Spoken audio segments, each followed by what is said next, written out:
दोस्तों, कैसे हैं आप? आज बात करते हैं अपन एंटी कोल्ड टेप में, जिसके बारे में जो बहुत ही ज़्यादा प्रचलित ब्रांड है।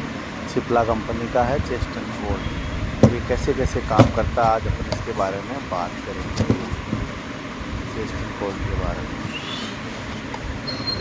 चेस्टन कोल्ड ये एक एंटी स्टामाइन एंटी एलर्जी दवाओं में ही आती है। इसके अलग अलग एलर्जी के प्रकार होते हैं जिनमें ये काम करती है। जो एलर्जी की प्रतिक्रियाओं के लिए जिम्मेदार ये छींकने, नाक बहने, आंखों से पानी आने, खुजली, सूजन, कंजक्शन या अकड़न जैसी एलर्जी के लक्षणों से राहत दिलाने में मदद करती है। फेनेलेफ्रिन नाक के मार्ग में रक्त वाहिकाओं को सिकुड़ने में मदद करता है, जिससे नाक बंद होने की समस्या कम होती है।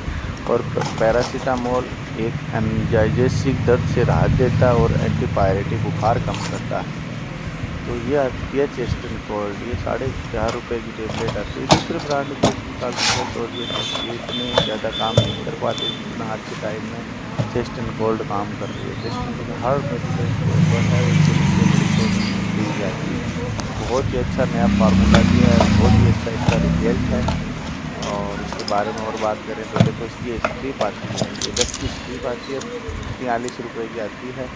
और इसमें नया फार्मूला दिया, मार्केट में सबसे ज़्यादा धड़ल्ले से बिकने वाली टेबलेटों में आती है। तो काउंटर पे चेस्टन कोल्ड होती है और इसका रिजल्ट भी है, रिजल्ट होता है वही चीज़ सबसे ज़्यादा। जैसे ये है अभी, इसका भी सेम फार्मूला ही है, सेम है, लेकिन इसके जैसा ब्रांड नहीं बन पाया ये। इससे सस्ता भी है, जबकि ये ₹3 के कुछ पैसों का है। लेकिन नहीं है तो एक बार मार्केट में चल जाता हो तो हुई। तो चेस्ट कोल्ड में जो आज आपको बताया है, बहुत ही अच्छा फार्मूला दिया है, इसमें नया फार्मूला दिया है। और आप इसको बहुत अच्छी सी ले सकते हो घर पे। ₹4.5 की टेबलेट आती है, ₹5 मार्केट में मिल जाएगी। धन्यवाद।